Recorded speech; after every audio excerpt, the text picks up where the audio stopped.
Le même, nous vivons dans un monde qu'on peut critiquer, qui est le monde de la dérision. Vous le savez bien, dans les médias, je dirais, le monde de la dérision, on se moque de tout. Le fait que ça se fasse me satisfait. Parce que ça veut dire que nous avons, qu'on est libre. Peu à peu... Il faut qu'on soit beaucoup plus sage que ça, qu'on ne rentre pas dans ces provocations. Et c'est pour ça que... C'est l'autocensure, ça, Jamel. Tu comprends ce que je veux dire? Si on commence à pas faire de dessin pour pas choquer les musulmans... Non, si on fait...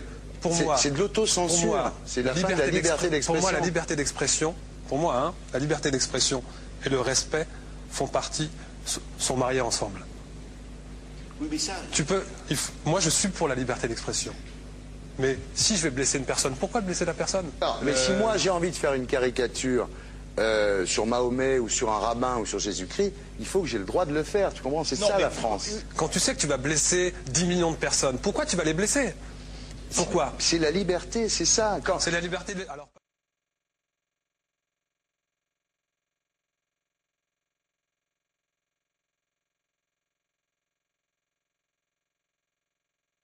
Non, mais vous pensez pas que c'était à vous de vous excuser, non? En disant le sketch n'était pas très drôle, je suis désolé si j'ai blessé des gens, voilà, excusez-moi, voilà, c'est une connerie. C'est mon travail.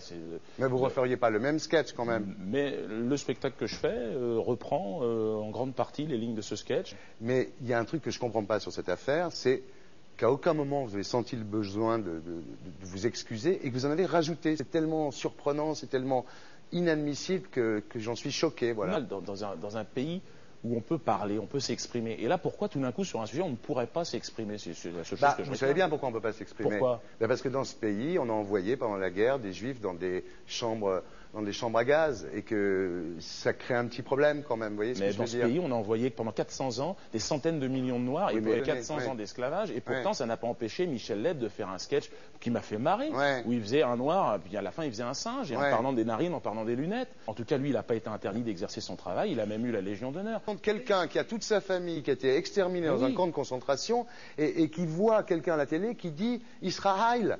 Vous vous rendez compte? Enfin, je ne sais pas. Oui, mais on peut pas. Il y a des moments où même si on connaît les gens, même si on les a invités, on leur dit non, c'est plus possible. Comme Alain Soral, qu'on a reçu ici d'ailleurs. Vous l'avez reçu, Alain Soral. Mais qu'on ne recevra plus, parce que compte tenu de ce qu'il a dit, on ne peut pas le recevoir. Vous vous rendez compte de ce que vous arrivez à dire? Je trouve incroyable que j'ai pu faire un sketch sur le mollah Jean-Christophe, j'ai pu faire un sketch sur le curé. Là, je fais un sketch sur un colon israélien, et tout d'un coup, c'est l'hystérie.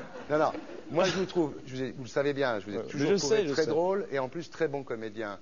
Et je suis un peu désolé, pour vous dire la vérité, je vous parle amicalement, je suis un peu désolé de vous voir vous enfoncer là-dedans, parce que c'est peut-être la dernière fois que je vous invite, Diodo.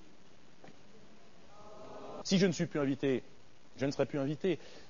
Mais je ne peux pas aller contre ma conscience et contre ma dignité. Je ne peux pas. J'ai une dignité et j'ai une conscience. Est-ce que vous êtes prêt là, avant... Est-ce que vous êtes prêt là?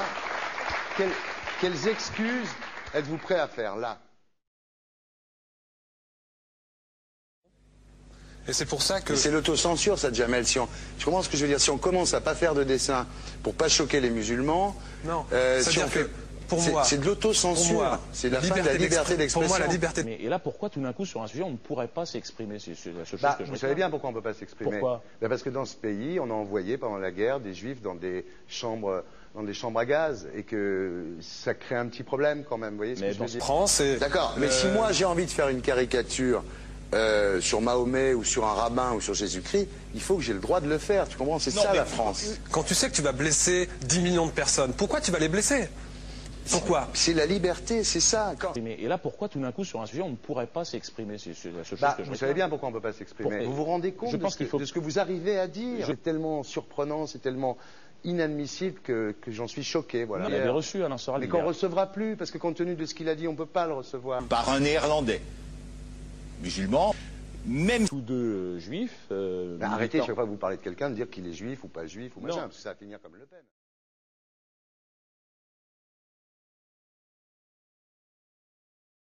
Alors pas de poids, de mesure. La liberté pour tout le monde. C'est-à-dire? La liberté pour tout le monde. Il y a une personne comme Dieudonné qui a fait un rabbin, enfin qui a fait un colon juif, etc. Tous ces DVD ne sont plus dans les pactes. On l'empêche de venir, on l'empêche médiatiquement, on ne le voit plus. Alors que lui, c'est un comique. Il y a eu la loi Taubira. Ouais. D'accord. Il y a eu plusieurs lois qui ont été faites contre l'antisémitisme. Et moi, je fais un appel aujourd'hui de faire une loi contre l'islamophobie.